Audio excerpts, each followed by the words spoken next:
It's the WZA Appeal Podcast. Barbells, beats, and buffoonery. 3, 2, 1, go! Here we go. Dope conversations. Damn, that's my Genghis Khan. Where fitness, pop culture, and a lot of random buffoonery collide. I'm coming for you. It's ridiculous, really, Hashtag Space War. but amusing. Wex, you laughed least at me, so you get to go next. Here's your host, Wex. I was gonna say I blacked out during the explanation. I just heard space. What is up, everybody? Welcome to day number 2 at the Pensacola Beach Brawl. I am here with the director of media for Pensacola Beach Brawl, Carlos Bown, Bown Media. You see the shirts up here. Thank you for coming on the show and doing this. And thank you for having me. Welcome to the WZA Appeal Podcast. How's this weekend been going for you? Dude, it's great. I mean, I've mentioned it many times. This is where everything started for me, so this weekend is always super special just to be back. You know, I live here in Pensacola, so it's about a 20 to 30 minute drive, so it's my home turf. And yeah, as I said, it's where everything started for me, so it's super special just to see people that, well, some of them that I hang out with every day, they're on the floor judging, people from my affiliate, and then others that have been here since my day one supporting me, and every time I come by and they remind me, like, dude, it's so awesome to see, you know, after 7 years and now, you know, you're running media. I started as a volunteer here, so kind of made my way up into this position. So yeah, as I said, it's awesome to be here. I mean, beautiful weather too, so can't beat this. Oh, absolutely. Better than when we talked last in January when you came down to Wadapalooza. You had snow here in Pensacola, and it was chilly yesterday morning. Yeah. Literally, I left the hotel, it was 47 degrees, put on sweatpants and a hoodie. By the time I got here, our hotel's like 45 minutes away. And by the time we got here, I was like, nope, not doing this. You know, put shorts on, put a t-shirt on, we were good to go. It's so wild to think that a month and a half ago there was a ton of snow here, like 10 inches of snow. Yeah, because you guys posted videos from here Yeah. of like the snow on the ground. And A ton of snow on the beach, and yeah, and apparently Taylor Swift has a song that says something about like snow on the beach. So everybody was coming to the beach just to post a video with that song. So, you know, you've been doing this a while. You're a staple in the CrossFit space. You've done work with all sorts of different people. I'm going to leave off a lot of them, but I know you do stuff with HWPO. Obviously, Maddie Rogers, you know, have a special relationship with Maddie. And, you know, what other things, projects and stuff that you work on? TYR Wadapalooza, of course. You directed and produced the documentary for TYR Wadapalooza SoCal.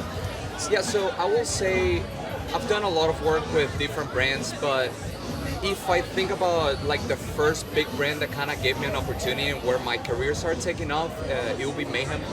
In 2021, I got the opportunity to go to a CrossFit Games with them, which for me was huge because I started CrossFit towards the end of Rich Fronin's career. So that was the staple, right? That was the guy to look into, and that's what I remember when I started. I remember my friends talking about Rich Froning and me like looking up videos. There was a documentary out already that's called Froning that my friend Heber Cannon directed. Oh yeah. Incredible documentary, and like looking back, that was produced about 10 years ago, and it's still one of those documentaries that you watch right now and you're like, dude, this is so good. So that's like my beginnings in the sport was already like looking up to this guy Rich Froning, the best one, right? And getting that opportunity to be there because he was still competing as a team athlete, it was just incredible. I mean, it kind of everything came full circle, and I was kind of like Rich's personal photographer. I had to like follow him around, and his Instagram account at the games was all my photos. So it was kind of like a surreal moment. And I always say this line. One of my good friends texted me in the middle of that weekend, and he said, "Dude, you're crushing it. But remember, like, you only need one shot to make your career the way you want it to be. So, like, keep pushing, you know, finish strong, like, give it all, because this is the weekend that I see you, you know, making that breakthrough." And it really was. Since that weekend, it's when my career started gaining momentum, and more than anything, it's when I started getting that confidence that I can do this, you know, like, I'm performing at a high level with these big athletes, and people seem to be enjoying my work. So it was a big like momentum and energy boost. I can do this and I can do it very well, so I'm just gonna keep learning and improving. Yeah, which and it's funny, like a lot of the things with what I'm doing with podcasts, I'm nowhere near on the level that you're at as far as the media side of it, but the podcast, I ventured into it in 2020, just kind of, like everybody did. It's like, pick up a hobby in 2020 because there's nothing else to do, with COVID and everything shut down. And I started the podcast and just randomly reached out to people. And I think my very first guest on the show, was Margot Alvarez. She gave me a shot. She gave me a chance.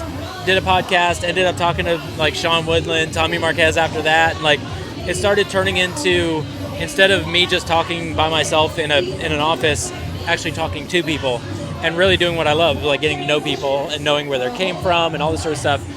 And then kind of the same thing happened at Wodapalooza 3 years ago.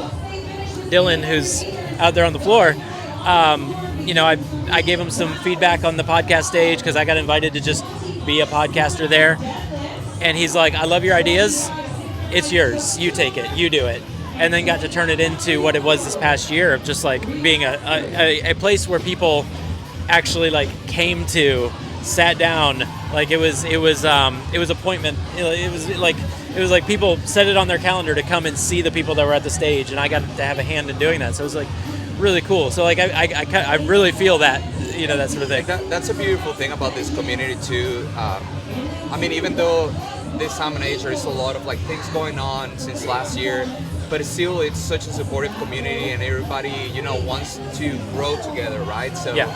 If you're doing the right thing and people see you working hard, you're gonna get opportunities, and that applies for everything in life generally, but especially in this community, other brands see you hey, this, he's crushing it, he's working hard, let's give him a shot, right?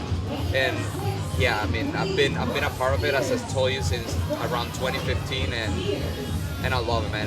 You can't beat this, just hanging out and seeing people work out, and then after that you hang out with the same people. And yeah. It's kind of like somebody told me one time that another reason why the bond gets stronger in the CrossFit community at the gym, for example, is because you get to go through tough workouts with the same people. So you're almost in the same journey of hey, we're in the same journey of pain, but we want to fitness and be healthier. So you have a lot of things in common when you go to a CrossFit gym. Yeah, and that community, I went up into your media area. It's the who's who of photography up there and videography up there. You've kind of assembled an all-star team of people similar to, and this is a large event, but CrossFit Games are huge. TYR Wodapalooza, massive. This is quote unquote a smaller event when it comes to kind of that stage, but the level of talent you have up there are the people that you see at the games, you see at Wodapalooza, at an event that is steadily growing as to be one of the next biggest events in the in the industry. So it's really cool to kind of see what you're kind of assembling here. Yeah, definitely. Something I've always thought about when I'm running the media and I have the ability to hire people is that if I'm gonna have somebody cover media on my team, I want people that can do it right. So I'm gonna do whatever it takes to bring the people that I want, that my team wants, right? Sometimes obviously budget, I wish I could hire other guys as well, but yeah. It's a limited budget obviously, but still the team that I have is incredible, and as you said, it's really good photographers that sometimes people can see us as competition, but I've never, thinking back, I've never seen somebody as competition. The way I see it is, if I'm in a spot that somebody can take my job and for some reason I end up losing the client and somebody ends up taking that client, it's probably because I deserved it. I did something, either I didn't work hard enough, or maybe I stopped learning, got into more of a comfortable spot, and then somebody, got the opportunity and they're taking advantage of it. And that's the way life works, right? You can, as a creative, especially somebody that's a photographer, filmmaker, that, there is a lot of moving parts and clients come and go. You can't be stuck in oh, what did I do wrong that I lost the client? Maybe, the competition, they took it from me. It's fine, it happens, You just gotta, it's a learning experience. Go back to the drawing board, what are things that made me cause this situation that I'm in right now, that I lost a client, and how can I make it better so in the future when I get a new client, I build a long relationship. Yeah. And that's the main thing that I focus on when I get a client. I always want to treat them all with the same respect and the same priority, because even if it's a smaller brand, but they're giving me the opportunity, I'm gonna work as hard as I work with the biggest brand that I have. Because at the end of the day, like, you know, I'm representing my business, I'm representing my name, and I want to provide that same experience to everybody. And it goes not only work, but also in the way that we treat each other in the communication, and which I think is super important in the creative world. And that's a big thing. And I'm sure not by naming people, but like I'm sure there's opportunities that have come your way that maybe you didn't vibe with. You're just like, no, I'm good. Yeah. Like Blackout Barbell has been, they've been amazing. And, you know, so I've had people come to me, you know, with a podcast and be like, hey, we want to sponsor your podcast. No, like, it doesn't fit. It doesn't fit that, you know, the way that I want to be represented or represented with, and there's nothing wrong with them. It's just, you know, I would rather not go with a big brand and go with somebody like Sean with Blackout that, like, I know the guy. Like, we can talk, you know, we have some of the same principles, some of the same things, and kind of the same type of creatives. Like, you got your shirt, I've got my shirt, you know, so. Yeah, and I mean, it happens to us as well a ton, because once you put yourself in a position that brands are hitting you up to do work, you have the ability to be a little more picky and be like, hey, I don't think I'll, like, nothing against you guys or anything, but it's just like I'm already working with maybe a different brand that's kind of on the same, you know, same industry as you guys, and I would rather just build a stronger relationship with them than start, like, you know, doing something else with you guys. And it happens a lot too, and it's something that when you're getting started, it's tough to say no to brands, just because you're just getting your feet wet and you want to, you know, get that experience and maybe make a little bit more money because you're just getting started, you're getting new opportunities. So at the beginning of every photographer and videographer's career, we say yes to a lot of things, and then we have to teach ourselves to start saying no. Yeah. And there's different factors why. One of the things I heard one time that I never forget is that if you never say no, your yes means nothing, because you start saying yes to everything, and then brands like, oh yeah, he says yes to everybody. Yeah. But once you start being a little more picky and like, hey, I think these are the brands that I want to work with, when you say yes to those brands, it has weight to it, you know? And that is, it's funny because I see, again, it's no hate towards anybody because they got to make a living in sponsorship, but I see some athletes, like, they're sponsoring one thing one week, and the next week they're on another, like a different brand, and it seems like every year they're like switching brands, and I'm like, those people, to me, like, I'm not as invested in what they're promoting. Now I might like the product they're promoting, you know, at that point, but like, I'm not buying it because of that athlete.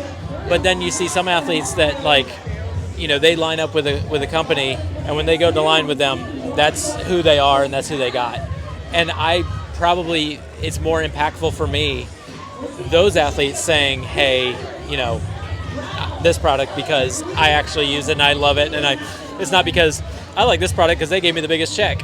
You know, and I know at the end of the day it's business. You know, you gotta. Yeah, I was gonna say it's tough because I know that a lot of these athletes put a lot of time and effort into being really good at it. Yeah. And it's a sport that, unfortunately, if you're not in the top of the sport, you're really not gonna get paid. So I do understand when athletes bounce around a little bit, and especially brands in the space that sometimes they get to, for example, you sign a deal with X brand, and then in a few years the brand is not doing too well and they have to cut you, and then you're in a position that it's like, I wish I could stay with you guys forever, but unfortunately, like, I have a worth, right? Like, my worth is this.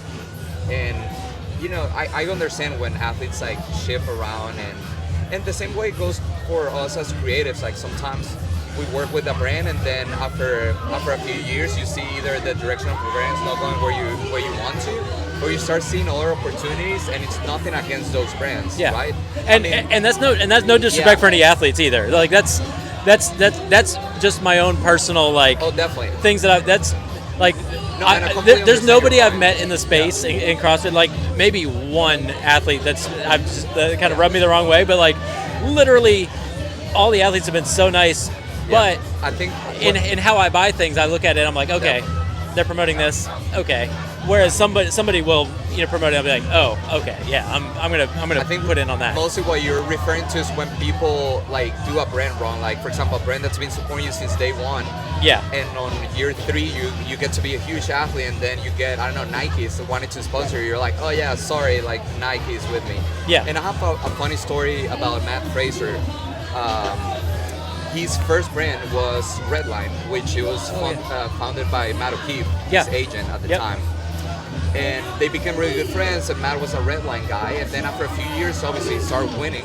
And then Nike comes to him with a huge deal. And this is what I've heard. Matt didn't tell me this personally, so I don't know if it's 100% true.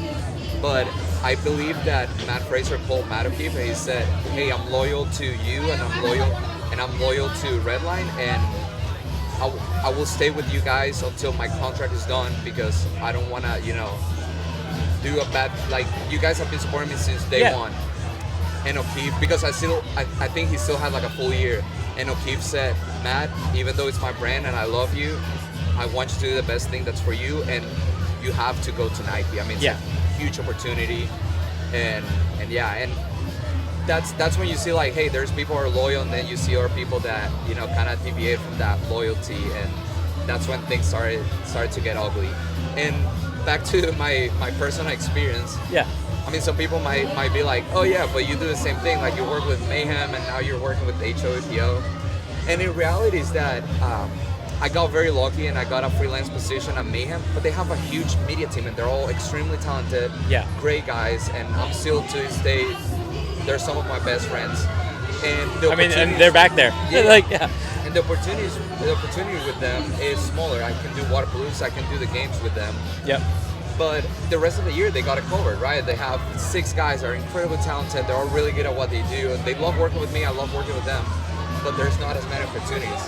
And then I got an opportunity with a different brand that people might say, oh, it's the direct competitor, which is HOPO. And I can be more active, and I can do more things with them, and YouTube, do more video stuff that I want to do. So at the end of the day, it was more of a decision that I know it's the best for my career. And I said, again, I'm a freelancer, and my source of income is the work that I do, and it's just gonna be better for my career. But that being said, like, first thing I do is I call the Mayhem guys, hey, Scott, the video director, and Rory, hey, I got this opportunity with HOPO, like, I love you guys and stuff, and since day one, super supportive. Any of them, like, hey, Carlos, you gotta do what's best for you, buddy. And every time we have something available, and if you're interested, we still would love to hire you. And that's the thing, you want to keep those long relationships, even if you're not working with them. I still appreciate the work they do. I still appreciate the brand and the people that are involved in the brand, and I want to stay involved with them either as a friend or as a client. And I think building those long relationships, as any creators that are watching, I think that's probably the most important thing. If it's not directly because of that, it can be a brand reaching out to them, being like, hey, tell me about this Carlos guy, we want to do some work with him. The first thing they're gonna say is, hey, he's a loyal dude, he loves working hard, and he's been a good friend, a good creator with us for the past few years. So. Yeah, and life is too short, and this community, although huge, is too small to burn bridges. Absolutely. I mean, you burn one bridge, and it could cost you 10 bridges. You burn one bridge, you're on an island now. You're like, and it's tough, man, because one of the things that now, I've been doing it for a while, so I've been doing the CrossFit Games. I think this will be my 6th year doing the CrossFit Games. I've been doing it for a while, and sometimes I think, like, I kind of want to slow down a little bit, because I've been traveling a lot. Last year I flew 92 or 93 times. And I'm 31, I have a girlfriend, I have dogs, we just bought a house, so sometimes I want to slow down a little bit and live more in the moment, and enjoy my life. But at the same time, I'm like, it's not like you're old, you're 32. Keep grinding, keep working hard. But the main thing is because, as you said, like, this industry, you burn one bridge and pretty much you're done. There's another thing, that's the momentum. I caught a good momentum in 2021, and I feel like I haven't slowed down. And what I'm scared of doing is slowing down, saying no to a few jobs, and then people replacing me, other people getting the opportunities that I wanted to, and then my jobs are gonna start, like, it just, it might not happen, but it's something that I think of, and and at the end of the day, like, I mean, it's not me not doing a good job, but it's if other people are available and they have the momentum and they're willing to work hard, they're gonna get the job. And to be honest, I consider myself really good at what I do, but there is another thousands of people that can do what I do. So I'm replaceable and everybody's replaceable. So it's tough to manage that momentum and, you know, wanting to like slow down a little bit. Let's talk about you being good at what you do. The TYR Wadapalooza documentary that you did for SoCal, I got to be at the premiere in Miami for it. Was absolutely phenomenal. So kudos to that. And I think I told you about it. Speaking of TYR, we speak about TYR Wadapalooza SoCal, and then this shirt's up here. Yeah, we love it. Dylan Malitsky, ladies and gentlemen, popping in. Speaking of TYR Wadapalooza, we were just talking about the documentary. He did a fantastic job. So yeah, again, the documentary, you killed it. If you haven't watched it, it's on YouTube now. Yeah, it's called Unbroken, the story of the 2024 TYR Cup. Yeah. But yeah, I mean, the premiere was like a dream come true to me. It's as a creative filmmaker / director, that's like something that you dream of, like to be able to watch one of your, you know, pieces of art in the big screen with a ton of people and just getting to, you know, experience that. It was a dream come true. But and not just random people. Like, I mean, I'm looking around and like the athletes that were in the film were there, sitting there. I was sitting there with my daughter, and then just to my right was Vellner, Adler, a couple guys sitting over here. So like, really, really cool.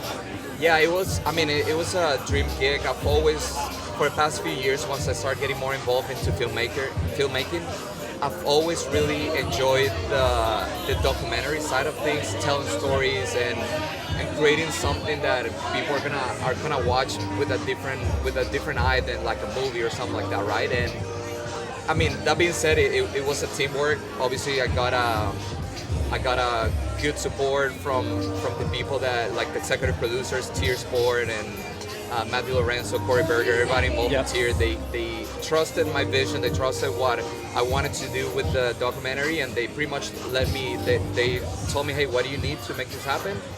And then they just let me do my thing, and I mean, as a creative, that's something that you really appreciate when brands and our people really trust your vision. Mm-hmm. And also, I mean, I got a great team. I had Chadwick Berger as my director of photography. Yep. Since day one, since they were arrived at SoCal, we crushed it all weekend. It was a lot of work, but we had other shooters too. Steven Stover, Rick Evans. We had Alan Pesquera helping us with the production assistant. I just want to mention everybody.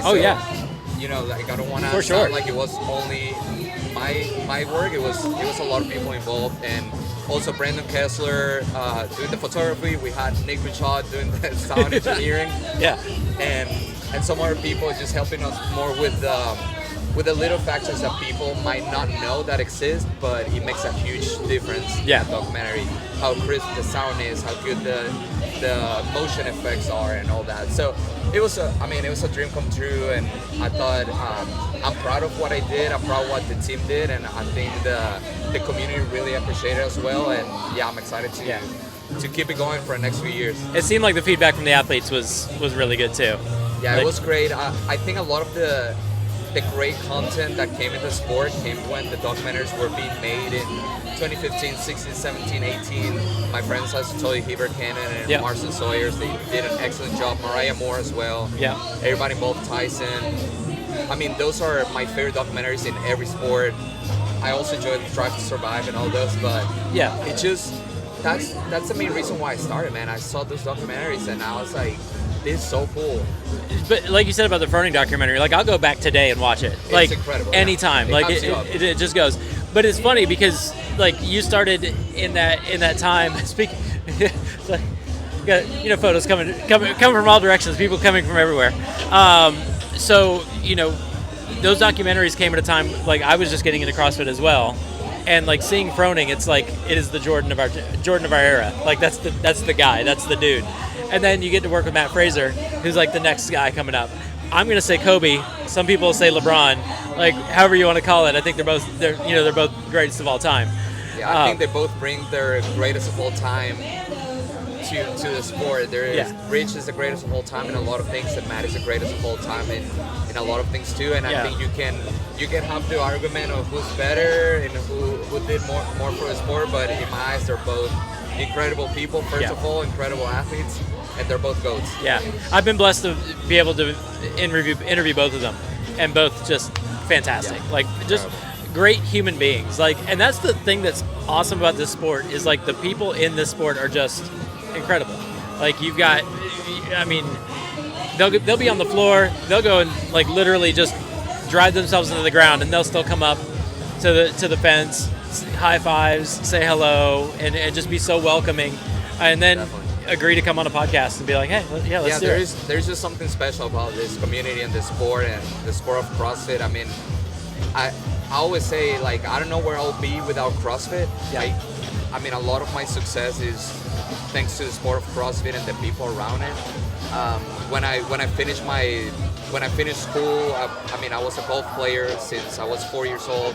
That's the reason why I moved to America, because I got a golf scholarship. Oh, wow. And after I finished 4 years of NCAA golf, and at that point I knew that being a pro golfer wasn't the path I wanted to do. I didn't know what to do. Yeah. But I wanted to remain competitive in some ways, and that's when I saw one of the movies, and I was like, what is this? I want to do it. Mako Athletics, which is the same gym that I still go to, the same affiliate, people that, I mean, they initially in 2013 were the ones that put this event for the first time. Yeah. And it's, I mean, since day one, the day I walked to the gym, I knew it was a special sport, a special community. And since then, I mean, my best friends, I've met them because of CrossFit, my girlfriend as well. Yeah. The reason why I picked up a camera and started doing photography and videography is because of CrossFit. So I literally don't know where I'll be without CrossFit. It gave me that. First, as an athlete, I wanted to remain competitive. Obviously, I competed at beach brawl for a few years, never in an elite level. But even just going to the class and you grab your best friend, you both are doing the class, you want to beat him. You stay that competitiveness, it stays there with you, and that's something I still enjoy after 9 years of doing CrossFit. Yeah, that's awesome. And I was going to ask you, how did you get started into the photo? Like, did you start photo and then go video, or it was like just kind of a all in? Well, so the reason why I started was literally because of the movies, the CrossFit movies. I love the way everything it was, and I was like, I never thought at one point I will be at that level to make a documentary, but I thought it would be fun to take photos from my gym, and at that point I wanted to be involved in social media marketing, and I was like, oh, it would be cool to, you know, manage the social media account for my gym. And then I started realizing, like, I think taking better photos will help the gym. Then I got a camera, I started learning, so I was pretty much, I learned just taking photos with my friends and the members at Mako Athletics. And from there, people started reaching out to me like, hey, can you take photos of me and my wife? And I'm like, I don't know if I'm good enough to do it, but I'll give it a shot. And then from there, things started, you know, picking up, and I started getting more couples and started doing some weddings. I had a good friend here in Pensacola, JD Cobb, that started getting me involved in some of his weddings as a second shooter. Then I created my own wedding business, shot weddings for years while doing some of the CrossFit stuff. But in 2021 is when I told you I started working with Mayhem, and my career started taking off, and I had weddings booked throughout the year that I had to say no to a lot of the jobs that I wanted to do. And that's when I decided I'm gonna focus mostly on fitness and gigs that you can kind of plan in advance, as in like, hey, this season's gonna be the CrossFit Games, cool, let's book that. But also gigs that right now can get a call like, hey, next month we have a big drop with Tier Sport, like, can you go to, I don't know, Sacramento and shoot some stuff? Cool, yeah, I'm there. Yeah. Weddings is more like you book 2 years in advance, and then you don't know what you're gonna be doing that weekend. Oh yeah. And I didn't deal well with that pressure, so I decided to step out from all that, and now I'm mostly doing probably 98% of mostly sports, CrossFit, some more different sports. And back to your question, I started mostly with photography first, but in my head I thought everybody that did photography, they did videography too, which later come to realize it's more of a new era thing, that a lot of people are hybrid shooters. Yeah. So I kind of got lucky that I learned how to do both early on, and hopefully this doesn't sound cocky, but I feel like I learned how to do both well, and that's a skill that up to this day it still helps me, and it's something that I really don't you don't have to. Like, if you're a really good photographer and you're one of the best photographers in the sport, you don't have to also do videography. I feel like a lot of people feel that pressure to like, oh, I see people doing both. And I see clients going more to the video side of things. Like, I should do both. To be a creator, I should be doing both. And in reality, I don't think you have to. I don't think that's at all the thing. I think it's more of a newer era that they're doing a lot of hybrid photography and videography. But if you're a really good photographer, you can stay there, you can have a successful career. Same thing with if you're a good videographer, filmmaker, director, you produce movies, documentaries, you don't have to also be a photographer. If you do both, that's great. It might help you out, but if you're already a really good videographer, that's plenty. It's great. So what's funny is we're going to look at the camera, we're going to talk to somebody real quick. So there's a person in my gym, her name is Sam, and she actually just started doing photography in our gym because she's wanting to get better. So advice that you would give to somebody who is just starting out, just loves the sport, loves taking photos and wants to get better in CrossFit and like kind of get into the space, what advice would you give to Sam? So I get this question asked a lot, and I think sometimes people try to go a little bit easy on like the answer that you're gonna give, like motivate them, and definitely that's something I always try to do, but I also want people to know that it's like everything in this world. Like, if you want to be a really good CrossFit athlete, you have to start from somewhere, and it's going to be really tough at the beginning, and people are not going to believe that you can do it. They might call you crazy, like, why you want to do this? Like, really? Yeah. And then you get to a point that you start getting that momentum. And it's the same thing with videography and photography. At the beginning, it's going to be really tough. There's going to be a lot of people who are a lot better than you, and you're looking up to those people, and you're thinking, how can I be as good as them? I don't know if I can. There's going to be a lot of doubt. But that's, looking back, those are the moments that I miss, because every day I was learning something new. I knew I wasn't good at all, but I knew that if I keep working on it, I can get to a point that I'm gonna start feeling more comfortable. And with this industry, it's the same thing. I mean, as I said, I miss those days. More in the like, gosh, like those days made me who I am today. But at the same time, it was really tough days. Like, clients hitting me up like for an opportunity that's non-paid, and I have to drive 5 hours, and I don't want to spend money, and I sleep in my car, stuff like that. And it's me not telling them that I'm doing that. It's just like, hey, we have this opportunity, like, you reach out to us that you want to learn, like, can you come here? Oh, sure, I'll be there tomorrow. Like, I don't have anything to do. Canceling some plans because you know that's going to be a good opportunity, sleeping in your car, like being super tired, but you know it's a step forward into what you want to become, right? And I think everybody that I know that are really good, we all went through those moments. I slept on floors of hotels many times, reaching out to friends like, hey, I know you don't have a bed, but kind of please, like, just stay somewhere. I really want to do this job. It's a good opportunity.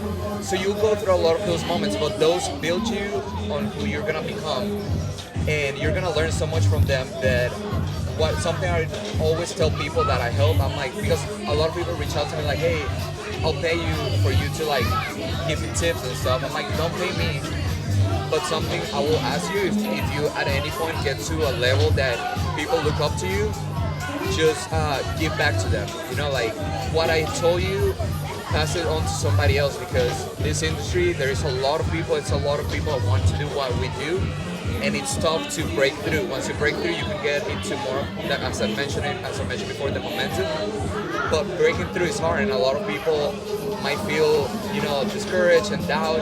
But if you have somebody you look up to, helping you and telling you, hey, I think you can do this, keep working hard, like give you some tips, do it. And another thing is, in this world, I don't think it's smart to take shortcuts, and it's something that a lot of people try to do. Even me personally, sometimes I'm like, oh, how can I do this in an easier way? And the reality of things, if you want to do it well, you can take shortcuts. Learn how to do it well since day one. Go through, you have to go through rock bottom. Everybody starts rock bottom, and then that's when you start learning new things, and enjoy the process. It's tough, but you're gonna get to a point that you're gonna look back and you're gonna say everything was worth it, and I'm so happy I went through all those tough moments, tough gigs, moments that clients didn't really like the videos, but they still wanted to give you that opportunity. And then, you get to a point that now you can do more of that creative work that you thought at the beginning it was impossible to do, and now you get to do it. And in my case, it's the documentary. And at that point, you've now made yourself undeniable. Like, you've proven yourself. So now it's like, man, we're here.